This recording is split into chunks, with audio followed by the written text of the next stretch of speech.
Jamuna marriage garden में खड़गपुर में हुआ मंडल कार्यकर्ता संवाद कार्यक्रम। हम आपको बता दें कि आज भारतीय जनता पार्टी के द्वारा लगातार ही मंडल जो कार्यक्रम है वो कार्यकर्ताओं का किया जा रहा है, जिसमें आज टीकमगढ़ लोकसभा के जो प्रत्याशी हैं डॉक्टर वीरेंद्र कुमार खटीक के द्वारा आज जो समस्त जो पदाधिकारी हैं भारतीय जनता पार्टी के उनकी एक मंडल की बैठक का आयोजन किया गया, जो नगर के खड़गपुर के जो जमुना मैरिज गार्डन है वहां पर किया गया, जिसमें उन्होंने बताया कि बीजेपी सरकार अब की बार 400 पार के नारे को लेकर उन्होंने तमाम जो मुद्दों के साथ जो अपने कार्यकर्ताओं को एवं पदाधिकारियों को संबोधित किया और आगामी जो लोकसभा चुनाव में किस तरीके से भारतीय जनता पार्टी की सरकार बनने जा रही है इसको लेकर उन्होंने अपने पदाधिकारियों को संबोधित किया है।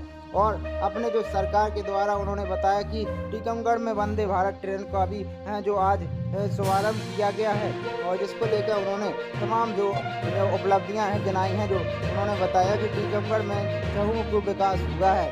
तो आप देख सकते हैं क्या कहना है, जो आप भी देख सकते हैं क्या कहना है डॉक्टर वीरेंद्र कुमार खटीक, केंद्रीय मंत्री एवं वर्तमान के प्रत्याशी टीकमगढ़ और छतरपुर लोकसभा। क्या कहना है डॉक्टर वीरेंद्र कुमार खटीक का, आप भी सुनिए। आप टीकमगढ़ छतरपुर लोकसभा से चौथी बार प्रत्याशी बनाए गए हैं। विकास अभी क्या हुआ है? 3 बार आप सांसद रह चुके हैं, मंत्री भी अभी हैं वर्तमान में। क्या कहेंगे और आगे के विकास के लिए क्या आपने कार्यशैली बनाई? भारतीय जनता पार्टी की डबल इंजन की सरकारें आने के बाद मध्य प्रदेश सहित देश में जो विकास हुए हैं, टीकमगढ़ संसदीय क्षेत्र में भी जो विकास के काम हुए हैं 2014 के पहले, उसमें से तो बहुत सारे काम सपना हुआ करते थे। झांसी से खजुराहो राष्ट्रीय 4 लेन एक्सप्रेस हाईवे जो राष्ट्रीय राजमार्ग था, जर्जर हालत में था। यूपीए की सरकार के समय से उसके लिए प्रयास किए, उसको स्वीकृत होने के बाद भी उसको रोक दिया गया था। 2014 में जब माननीय नरेंद्र मोदी जी देश के प्रधानमंत्री बने, उस काम को माननीय गडकरी जी के माध्यम से आगे बढ़ाया और आज इतनी अच्छी श्रेष्ठ उत्तम गुणवत्ता युक्त वो 4 लेन एक्सप्रेस हाईवे बना। इसके साथ ही साथ ओरछा से टीकमगढ़ होते हुए रायगढ़ और जबलपुर राष्ट्रीय राजमार्ग NH 539 ये हमारे क्षेत्र में बनने जा रहा है। टीकमगढ़ जिला राष्ट्रीय राजमार्ग के नक्शे पर नहीं था, लेकिन अब राष्ट्रीय राजमार्ग के नक्शे पर आ गया। जो राष्ट्रीय राजमार्ग बनने से जहां परिवहनों का संसाधन बढ़ता है, किसी भी क्षेत्र के विकास के लिए सड़कों के साथ साथ रेलों का भी होना बहुत आवश्यक है।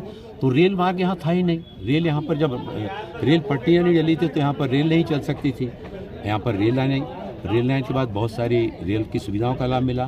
केन बेतवा नदी को जोड़े जाने के लिए श्रद्धेय अटल बिहारी वाजपेयी जी के समय योजना बनाई गई थी, उसको यूपीए की सरकार के द्वारा रोक दिया गया था।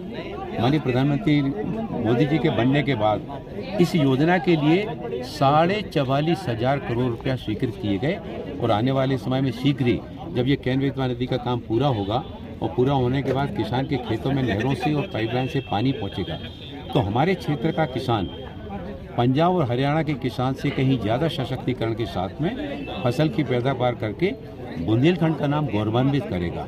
हमारे क्षेत्र में टीकमगढ़ में मेडिकल कॉलेज की मांग बहुत लंबे समय से हो रही थी, उसके लिए भी राज्य सरकार के द्वारा स्वीकृति दी गई। छतरपुर में भी और मेडिकल कॉलेज की स्वीकृति दी गई, एक विश्वविद्यालय बना। टीकमगढ़ में एलिम्को का जो दिव्यांगजनों के लिए सहायक उपकरण बनाने का यूनिट है, उसका कानपुर की एक यूनिट टीकमगढ़ में भी लगने जा रही है। इसके साथ ही साथ दिव्यांगजनों के लिए छतरपुर में एक CRC जो सारे राज्यों में एक होता है, अभी देश के सभी राज्यों में CRC नहीं हुआ, जो दिव्यांगजनों के उनके फिजियोथेरेपी के लिए, उनके सहायक उपकरणों के लिए और साथ ही साथ कृत्रिम अंगों के निर्माण के लिए, कृत्रिम हाथ, कृत्रिम पैर लगाए जाने के लिए, उसके लिए काम करता है।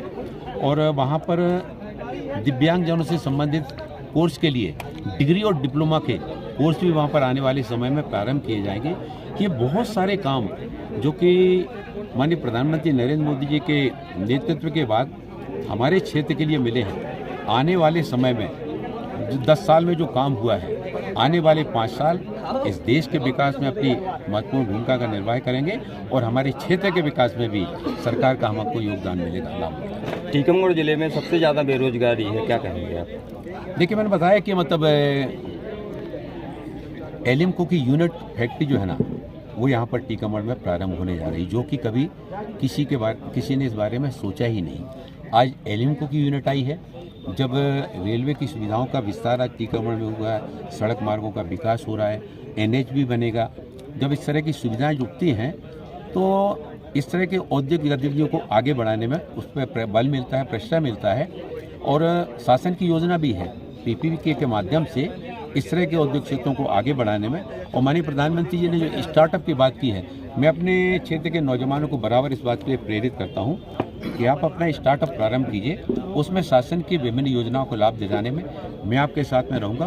उद्योगपतियों का भी मैं आह्वान करता हूं कि वो आगे आएँ और शासन की योजना का लाभ लेकर यहाँ पर अपना उद्योग धंधा स्थापित करें। शासन से जो सब्सिडी मिलती है और टैक्सेशन का जो रिबेट मिलता है, वो सारा का सारा उनको दिलवाने का मैं पहल करूँगा। खरगा